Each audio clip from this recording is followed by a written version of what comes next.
Dernière ligne droite avant l'ouverture de l'un des plus grands festivals de bande dessinée de France.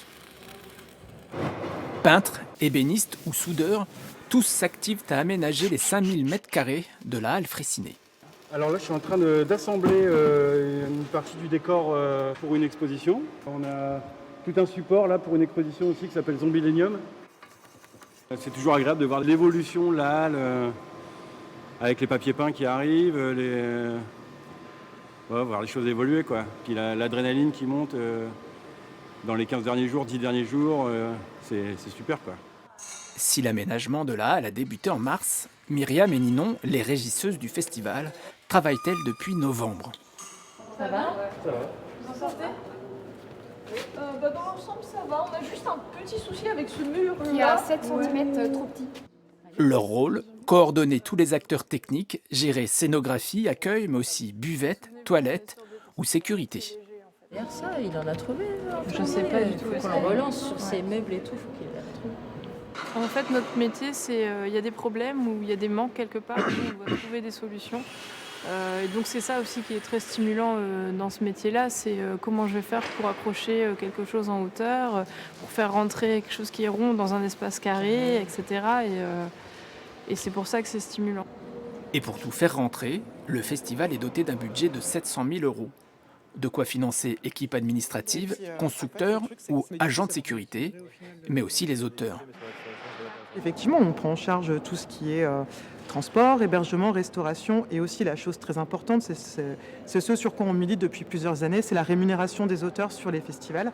Ce qui veut dire que dès qu'un auteur vient chez nous, qu'il est en dédicace, il est rémunéré.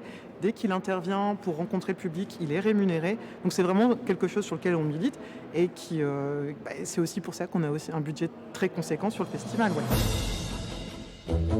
Autre lieu, autre ambiance.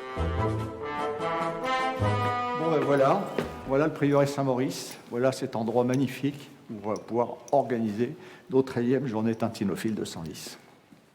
Lui prendra possession des lieux bien plus tard. Emmanuel Rambure-Lambert prépare son festival à domicile. Cette édition sera consacrée aux 40 ans de la mort d'Hergé. Et pour construire son exposition, ce passionné de Tintin puise dans son immense collection. C'est une édition de Tintin au pays des Soviets, une édition réservée à l'auteur, je crois 500 exemplaires. C'est un exemplaire dédicacé par Hergé en avril 70. Sinon, j'ai quelques lettres de Hergé également. Hergé répondait systématiquement à toutes les personnes qui lui écrivaient. Alors, c'est des lettres tapuscrites, c'est pas manuscrites, bien sûr. Des lettres, des photos, des éditions originales du journal de Tintin. En tout, des milliers de pièces personnelles seront présentées au public, mais aussi une collection de statuettes de Nat Nogent et cette statue en bronze de Tintin et Milou. C'est une pièce que nous aurons cette année, on aura la même, elle fait à peu près 1m60, 1m70 de haut, elle pèse 300 kg.